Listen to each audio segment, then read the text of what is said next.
Hello. We get a lot of questions on the website from mothers and fathers who have children of all ages, teens, children, babies, uh, with skin problems, significant skin problems, and they're looking for non toxic or less toxic or just solutions because they haven't gotten them. And so that's what I'm talking about in this video. So even with babies, look, remember, people have genes, and look, we all have something. Nobody gets all the good cards in uh, this hand of cards that we're dealt in life. And so some babies, they get rosacea, they get eczema, and those are usually food allergies. A lot are due to milk, a lot are due to cow's milk in particular, or food allergies. It could be all sorts of things. So, number one, do people in the family have problems with foods? And those would be the first foods that I would remove. Number two is, as far as putting things on people of any age, children in particular, if you have a wet rash, you put my serum, which I put on active horrible shingles, okay, and you watch it get better in minutes. And then you can seal the inflamed skin with some of my wrinkle filler. If you have a dry rash like an eczema, you put my serum on there because it's anti-inflammatory, very anti-inflammatory. And then you put my Emu-Dermal on there because Emu is incredibly moisturizing, the most moisturizing that exists. And it's incredibly soothing for the skin. So even with active shingles, what do I put on there? I put serum, I put Emu-Dermal, and then in many cases I will mix with shingles organic lavender oil. But in babies and things, any sort of essential oil has a little bit of alcohol. They have to suspend the herbs and the alcohol.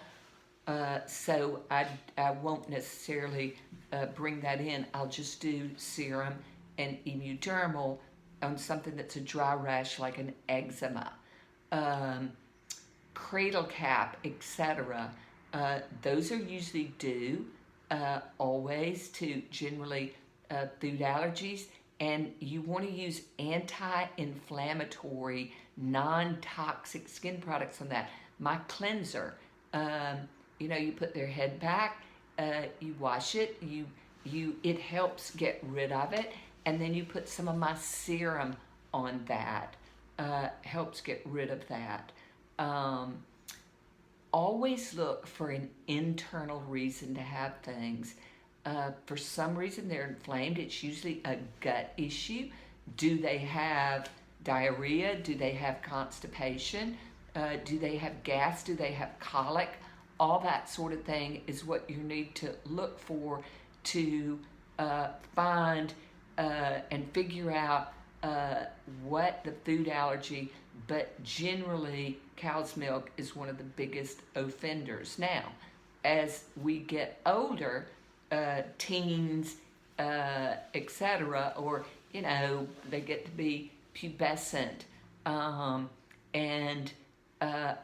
also as people grow up, if they've got constipation, etc., then it's generally a food allergy, and they need probiotics. They need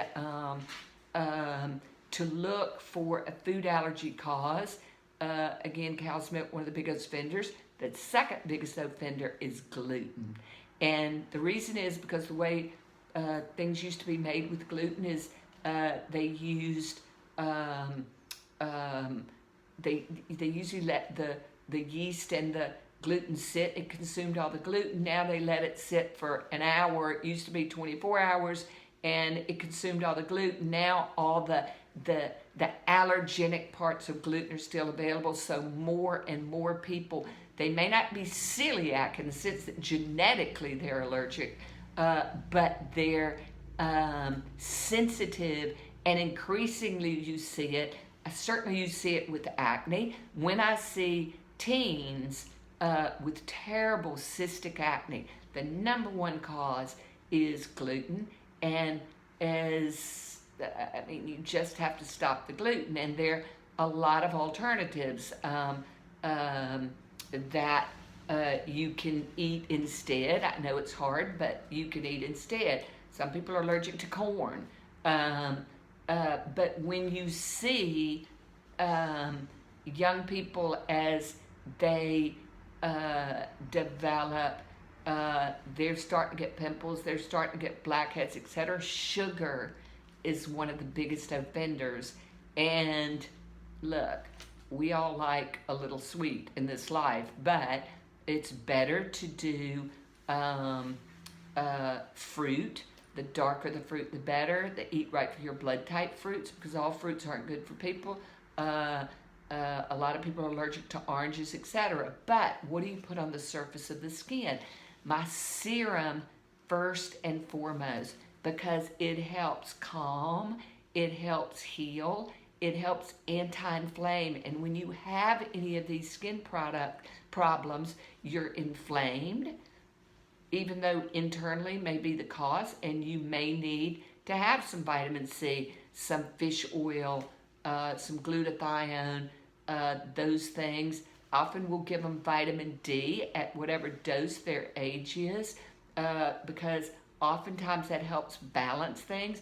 But first I put my serum on there, and if their skin, look, some people genetically get oilier when they're inflamed, in which case serum is enough.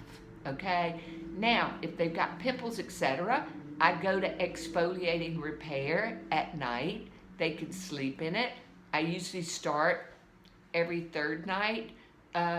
Sometimes they have to go up to use it every night depending on how bad it is, but you need to look for an internal cause. And in the morning I'm putting serum, 3, depending on how big their face is or the area is, 2 to 4 drops of serum on their skin. You can always put it in your palm. You put a little bit of tap water in there, and you put it over, if it's their face, if they've got a rash somewhere, you put it on there because it helps calm, it helps heal it. Exfoliating repair, if it's pimples, if it's blackheads, if it's oil. And depending on how bad it is, oftentimes they have to graduate to peel as they get older, but not when they're young and babies. Now, again, if it's a rash that oozes, like a psoriatic rash, people get sometimes behind their ears seborrheic dermatitis, which is psoriatic. It's psoriasis. It's generally a gene. That's generally due to sugar, and they're inflamed internally. You've got to look for an internal cause. They need to take probiotics, and that's when I put serum. And then sometimes if it's really inflamed, I'll put a little touch of wrinkle filler on top of it, because that's hyaluronic. And when you have inflamed skin, the integrity of the skin is disrupted. It can't hold moisture. Serum helps, but putting a little touch of wrinkle filler on top of it helps seal it. And you don't want to put oil on a rash that oozes. On a rash that's dry, like eczema, you put a touch of emu on top of the serum. So my skin products are very therapeutic, and I use them in my everyday practice with instead of the things that are inflammatory. I use them a lot instead of the hydrocortisones and the steroids, because it's a healthier alternative that's helping to treat the problem. It's helping to treat the cause. And again, why you have to look internally instead of just, look, I'm treating the symptom as well. I'm putting out the fire. But again, we're always looking for why do you have this and what do we do about the why. But my skin product's very therapeutic for all those sort of skin conditions in all ages, starting from when you're born. Thank you. Hope this helps because it's a vexing problem. Thank you.